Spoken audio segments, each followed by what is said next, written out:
Kaya FC.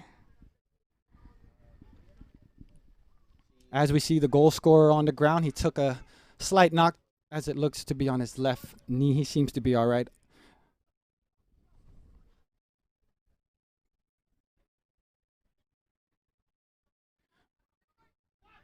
We're at the 23-minute mark, just about halfway into the half. Kaya FC play it short, and they send it all the way to the back. The chase is on. They're able to swing it to Felonco. And good pressure being put on by Stallion, forcing the error on Kaya FC. His first touch just let him down. As his body was facing the goal, he needs to open up as soon as he can so he can face the field and take that first touch positively. Daniels putting on the pressure. They send it all the way back to Pepito.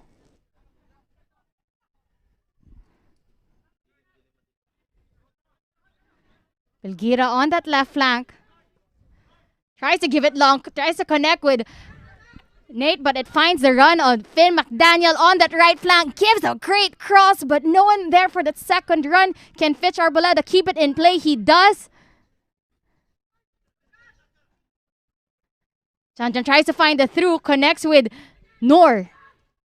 Ball still in a dangerous area.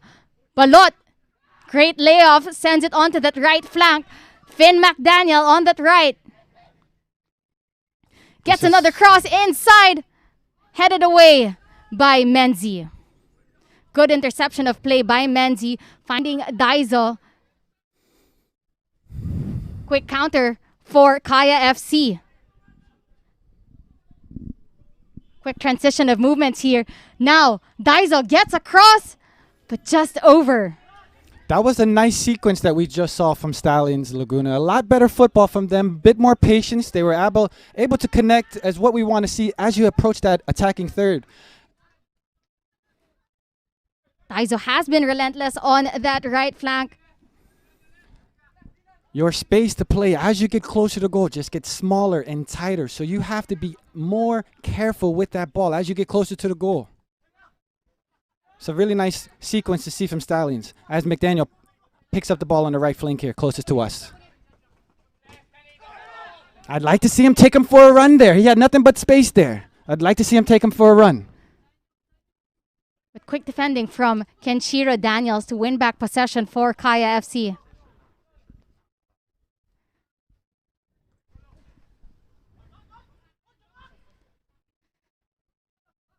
Swing it all the way to Clarino. Kaya, of course, with the time and space in the back.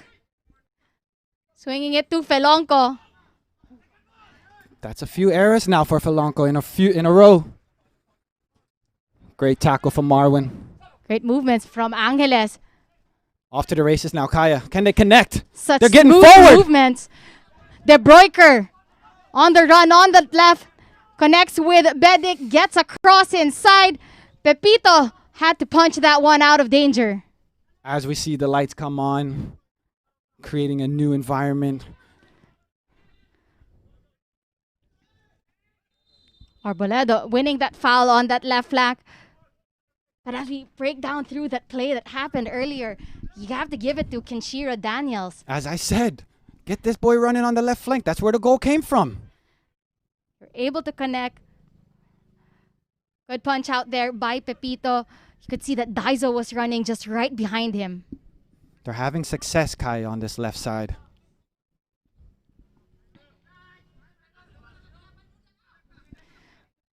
Stallion, of course, are having their moments, able to bring it all the way to the attacking third, but just cannot translate to goal so far.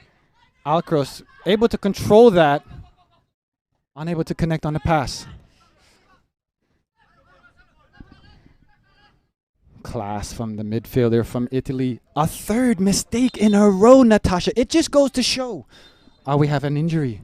We have an injury. Unfortunate to see this. I hope he will be okay. As we talked about, Felonco was having a hard time on those couple of plays right before he went down now. Well, maybe this is the reason. He must have been dealing with some type of pain as he goes down. We didn't see much, so it'd be interesting to see how this plays out. You don't just go down on you don't just go down on the field like that. I'm assuming he's gonna come off. Who do you bring on?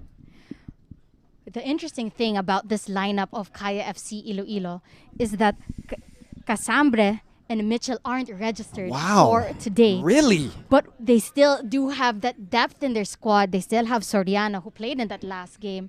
Phenomenal it's going defender. to be Phenomenal interesting. defender. They can bring him in fit immediately. I played with him at Ceres FC. He is a very smart, skillful, quick defensive player that reads the game very, very well. Him and his brother have been playing for Kaya FC now for quite some time as they transferred from Ceres. Of course, a closer look at the captain of Stallion Laguna, Ruben Balot Doctora, who has been the heart and soul of Stallion Laguna.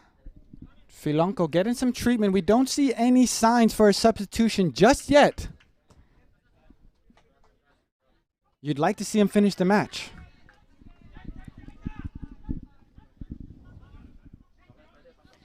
Kaya now a man down. Keep that in mind, everyone. They are one man down. And of course, you even compare it to the shots that both Stallion and Kaya have made. Kaya have had 4 shots. They were able to convert 1 into a goal. If I'm Stallions, 1-0 down, you have one player off, I would be pressing this Kaya team, trying to get that goal, trying to take advantage of the plus man. Agree with you, Nate. We have a sub coming on. Few minutes. As we said, Soriano looking to come on. Still no sign of a press from Stallions as they drop back into midfield. Just keeping everything in front, which is what you want to see defensively. But as I said, they're a man up. And now the ball's to the goalie all the way back. Can we get that lineup, Stallions? They don't want to press though, Natasha. Very different from this Kaya FC. From Stallion Laguna, playing a bit more compact. Not usually that high press that we're used to seeing them. That's correct. And even if you are in a block, you still have to know when to press. If the ball goes all the way back. Inside the box. If the ball goes all the way back to that goalkeeper, that's a key sign to step your lineup and press fill in that space. Manzi connects with Clarino on that right flank. Ken Daiso